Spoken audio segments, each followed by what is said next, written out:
He'd be the whoopee cushion on the teacher's seat, likes to have fun, pretty laid back, probably have his shirt hanging out.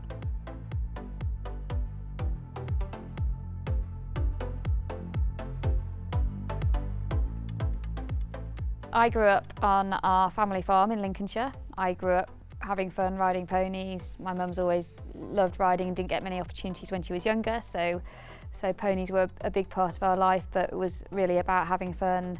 We did some competitions with the pony clubs. We're kind of, I suppose, all-rounders. And I did always love it more than my sisters, I suppose, so it was something that I was a little bit obsessed with. The highlight of my year was Father Christmas bringing me a video of badminton horse trials or Burley horse trials or the Olympics or something that I could watch on Christmas afternoon. So I definitely grew up kind of maybe dreaming of what could be, but not really understanding how to get there. And then I went travelling and slightly fell into a riding job kind of as a gap year before I went to work and never left. So that's how it all started.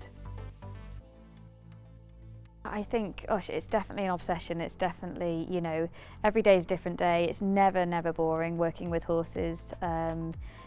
You know, the horses, they're like people. They have different personalities. Each one is different. There's that challenge of finding that relationship with a horse and getting the best out of each and every horse, whether they're aiming for an Olympics or whether they're never going to quite reach those heights. There's always that interest there to try and get the best out of them and get the trust in them. And equally, we meet some fascinating people along the way as well.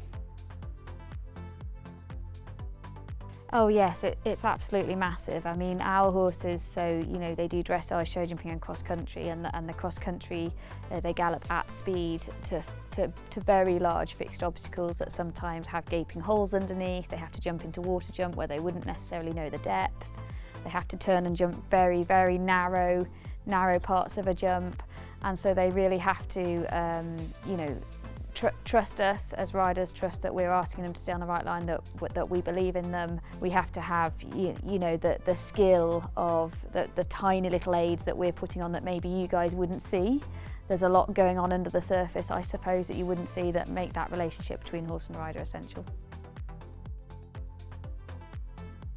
Oh gosh, I'd love to be my daughter right now. I'd love to know what she thinks about. I think she has a fun life, but I can't get her to do things when I wanted to, so I'd love to be able to be her for a day, and then I might be able to tame her a bit more. Chocolate. Oh, family time, definitely at the moment. It's massively important. My sport, you know, takes us away quite a lot. I'm heavily reliant on other people to do, you know, school runs and dinners and things like that. So actually just very happy being able to have a day at home. No, not many hidden talents. No, I'm kind of a practical person, but knowledge. At the moment, we all do our crosswords and I'm not much help. I got 2 the other day and, you know, that was great, but I'm not much help, I'm afraid. General knowledge, stuff like that, not good at. Something with a happy ending, like this time of year, let's say Love Actually, something like that. I like a nice happy ending. Same with a book. At the moment, I listen to a lot of Lion King. I get quite into that. I absolutely love I've been to the theatre like 2 or 3 times to see The Lion King at the theatre. Absolutely love that. So my daughter, we watched it the other day, and so on the way to school at the moment, we listen to The Lion King and we sing along to it. So anything, I love singing. I'm not very good at it. But actually, if I had time in my life, I would probably join a choir. I absolutely love Scotland. Yeah, I've been lucky. I've done quite a lot of travelling in my time, so I've been to lots of different places, but there's some sort of magic about Scotland. Yeah, absolutely love it. We've got some family friends that live up near Inverness. Like every time we go up there, I just feel relaxed. It's just great and dramatic and pretty, and yeah, I love it. Got like a beautiful big river and hills and forest, and it just I don't know, it's just got some atmosphere to it that makes me, no phone signal, that's great too, you know, just go and switch off for a bit, it's lovely. So my best horse at the moment, he's called Lordships Graffalo is his competition name, but we call him Walter at home. And yeah, he's like you know, let's put us in a classroom situation with a classroom full of kids. Walter's a practical joker, right? He'd be the whoopee cushion on the teacher's seat, likes to have fun, pretty laid back, probably have his shirt hanging out, might stride in 5 minutes late. Yeah, a bit of a joker until you found his job in life, and then you get him interested in something and he'd be an absolute whiz at it. And that's Walter for you. I think, you know, I'm quite vertically challenged in our sport. I'm probably slightly less than 5'2", and we compete, you know, it's a level playing field in our sport, so I compete against men and women, different heights, sizes, ages, the whole lot. So for me as a rider, I'm very analytical. As a young person, it probably wasn't something I dealt with very well, and it brought a lack of confidence and things like that, and I've now been able to turn that around. So, you know, I'm always analysing, I'd always blame myself over the horses, I'm always trying to think of different ways to, you know, appreciate that all the horses have a different personality. It's my job to try and find the right path for each horse. I suppose I've turned that into a strength, and then, you know, that slightly over-analytical side that would sometimes bring demons into my confidence.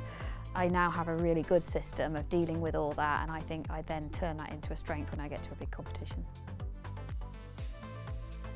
People think I'm really chilled out, and I'm not. I would say I'm probably to live with. I'm not as chilled out as people think I am, but I think I'm quite nice. I like to be nice. I like people to like me. That would be one of my traits, I'd say.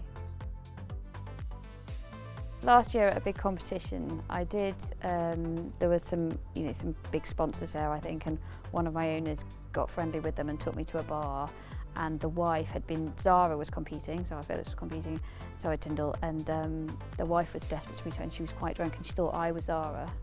So I just was. I had my picture taken and things, and I thought, I wonder how long it's going to take to realise. I tried to explain that I wasn't, but it was really noisy. There was alcohol, you know, she was quite drunk, and so in the end, I just went yes. Something apologising, I'd say, like the whole teeth thing, just saying, I'm sorry, because I'm often late replying to people and got too much on.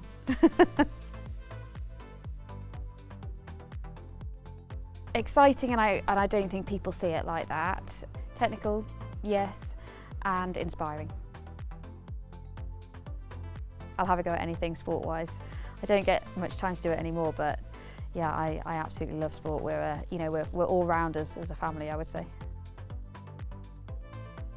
I think modern pentathlons, like learning to fence, probably it's a bit different. It's definitely different.